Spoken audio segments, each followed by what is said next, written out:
Bonjour à tous, je vais corriger l'exercice 2.1 sur la factorisation avec vous. Donc comme d'habitude, je vous rappelle que le corrigé est disponible directement en format PDF.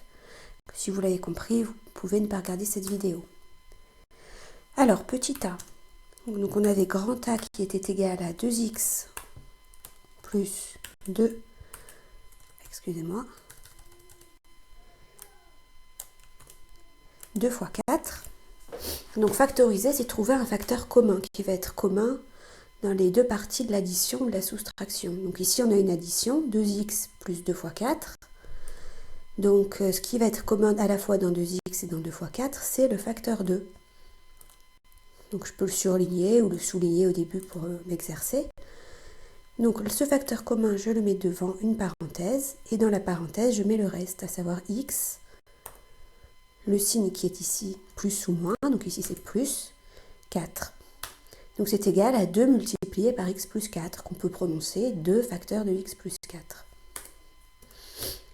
De même le b, donc grand B est égal à 3x plus 12 fois 3. Donc dans cet exercice-là, le facteur commun est très simple à voir. Donc ici, on a une addition. Le premier membre de l'addition, c'est 3x. Le deuxième membre, c'est 12 fois 3. Dans les deux cas, on retrouve 3. Donc on peut le mettre en valeur. On n'est pas obligé, bien sûr, de souligner ou de surligner. C'est 3 facteurs de x plus 12. Donc c'est le signe plus parce que j'ai mis un plus entre les deux. Et enfin, petit c, grand C égale moins 4x plus 4 fois 7x carré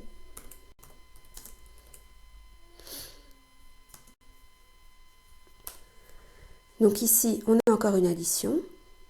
Le facteur commun qu'on va avoir des deux côtés de l'addition, c'est le 4. Donc, je le surligne. La partie gauche, donc c'est moins 4x, donc c'est 4 fois moins x, on n'oublie pas le moins. 4 le facteur commun, moins x, donc le moins qui est là, il ne faut pas l'oublier, plus 7x carré. Voilà, donc là ça répond à l'exercice 2.1.